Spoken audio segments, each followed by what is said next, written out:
Assalamualaikum, Om Swastiastu, Namo Buddhaya, salam kebajikan bagi kita semua. Selamat pagi teman-teman bisnis digital C dan para dosen. Kami dari kelompok 3 akan menjelaskan tentang Dynamic System Development Method. Ada 3 anggota di sini, yaitu Nirmala Fauzia, saya sendiri dengan NIM 17106239095. Lalu ada Nazwa Jelita Soleha dengan NIM 17106231112 dan Julianda Jahid Mutakin dengan NIM 17106239099. Next. Tahu nggak sih kenapa dulu banyak proyek sistem suka gagal? Soalnya cara lama kayak waterfall itu ibarat bayi dikasih baju yang ukurannya tetap, padahal bayinya tumbuh gede.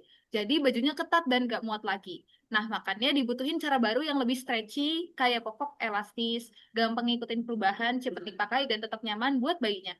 Itulah kenapa ada Dynamic System Development Method atau yang disebut dengan DSDM, biar sistem bisa cepat jadi, gampang diubah dan bikin bayi alias bisnis itu tetap berjalan dengan lancar tanpa eh, kekecilan atau terhambat sesuatu. Mari kita bahas. Apa itu DSDM? Definisi DSDM yaitu adalah pendekatan pendekatan agile software development yang menyediakan kerangka kerja untuk membangun dan memelihara sistem yang menghadapi kendala waktu yang ketat melalui penggunaan prototipe tambahan dalam lingkungan proyek yang dikendalikan. DSDM ini pertama kali dirilis pada tahun 1994.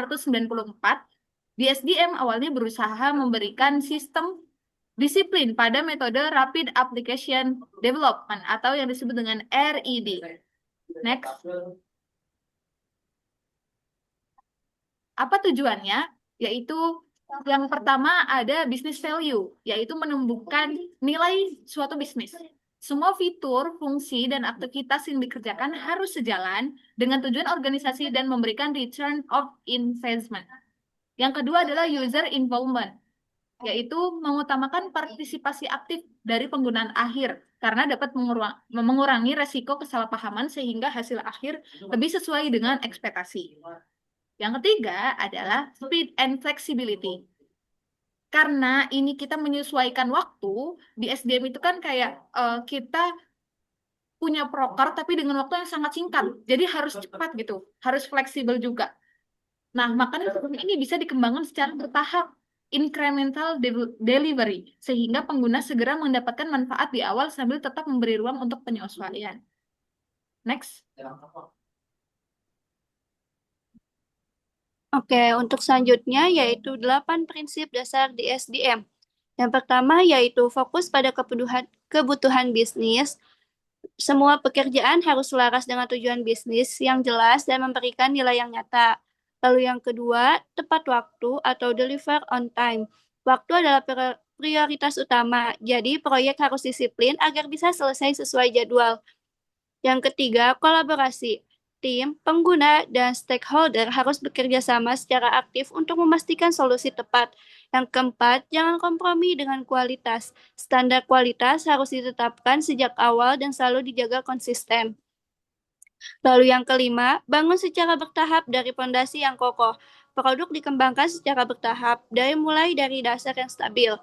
Lalu yang keenam ada kembangkan iteratif. Solusi diperbaiki terus-menerus melalui siklus umpan balik, bukan dibuat sekaligus. Lalu yang ketujuh, komunikasi yang jelas dan terus-menerus. Transparansi, komunikasi terbuka, dan umpan balik yang sangat penting.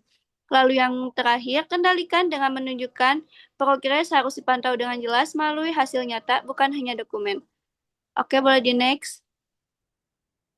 Selanjutnya ada feasibility study. Feasibility study adalah kelayakan atau kemungkinan suatu proyek, ide, atau rencana dapat dijalankan dengan berhasil. Tujuannya menilai kelayakan proyek bisnis, teknis, operasional waktu, dan mengurangi risiko kegagalan sejak awal. Komponen utamanya ada business feasibility, nilai dan manfaat kesesuaian strategi, technical feasibility, dukungan teknologi dan infrastruktur, operational feasibility, kesiapan user dan organisasi. Lalu yang terakhir ada schedule feasibility, kesesuaian dengan time box. Perannya di sini ada dua, yaitu tahap awal dan dasar lanjut ke business study. Kelebihannya cepat dan fokus, cegah proyek tidak bernilai, identifikasi risiko awal. Lalu kekurangannya analisis tidak terlalu detail, butuh komitmen tinggi, cycle. Boleh di next? Selanjutnya ada business study.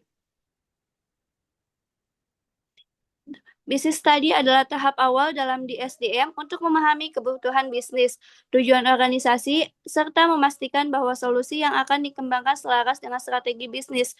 Tujuannya menentukan alasan bisnis yang jelas, menetapkan ruang lingkup proyek, memahami kebutuhan pengguna dan stakeholder, dan juga mengidentifikasi manfaat bisnis yang akan dicapai.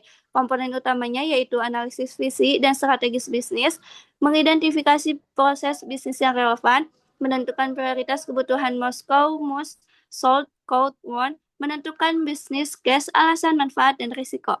Boleh di next?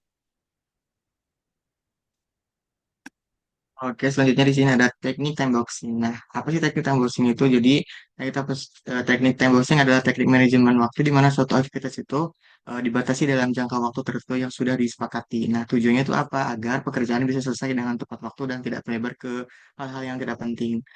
Intinya, prinsip yang dipegang itu lebih baik menghasilkan sesuatu yang cukup baik dalam waktu terbatas daripada menunggu sempurna tapi terlambat. Contohnya itu misalnya sebuah tim punya waktu 2 minggu untuk membuat tampilan awal aplikasi mobile. Nah, fokusnya hanya pada desain nih, halaman utama dan fitur login. Nah, jika waktunya habis, pekerjaan harus dihentikan dan hasilnya dievaluasi. Nah, meskipun belum sempurna, dari sini tim bisa lanjut ke perbaikan atau pengembangan berikutnya. Itu contoh ilustrasinya. Kemudian, selanjutnya ada teknik Moskov prioritization. Jadi teknik ini digunakan untuk mengatur prioritas kebutuhan dalam sebuah proyek. Nah, Moskow itu adalah singkatan yang mana Moskow itu diawali dengan must have atau hal yang wajib ada. Nah, jadi tanpa must have ini sistem tidak bisa berjalan. Kayak misalnya fitur login di aplikasi perbankan online dan lain sebagainya. Kemudian ada should have, ini penting tapi jika terpaksa bisa ditunda sementara. Contohnya itu seperti fitur dark mode. Kemudian ada could have, ini bagus kalau ada. Nah, tapi kalau tidak terlalu berdampak besar itu jika tidak ada nggak apa-apa. Contohnya itu animasi transisi antar halaman. Nah, yang terakhir itu ada won't have this time. Nah, ini tuh tidak akan dibuat sekarang, tapi mungkin dipertimbangkan di masa depan atau di masa yang akan datang. Contohnya itu kayak integrasi dengan smartwatch dan lain sebagainya. Kemudian di sini ada peran roles dalam DSDM. Nah, dalam DSDM juga ada beberapa peran utama agar proyek berjalan dengan lancar. Yang pertama itu ada sponsor, yang mana ini ada orang yang memberikan dukungan finansial, sumber daya, dan keputusan penting. Kemudian ada visionary, ambassador, developer, dan tester. Tester ini adalah kayak tim yang menguji hasil pekerjaan untuk memastikan kualitasnya itu sesuai standar atau tidak.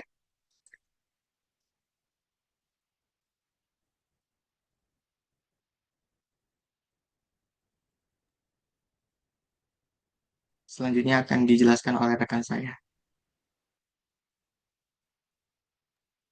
Oke, selanjutnya ada kelebihan dan kekurangan di SDM. Kelebihan yang pertama yaitu user-centric, melibatkan penggunaan sejak awal sehingga solusi sesuai kebutuhan bisnis. Lalu yang kedua, cepat atau time box, proyek lebih terkontrol waktunya, meminimalisir keterlambatan. Lalu yang terakhir ada fleksibel, mendukung perubahan kebutuhan selama proyek berjalan.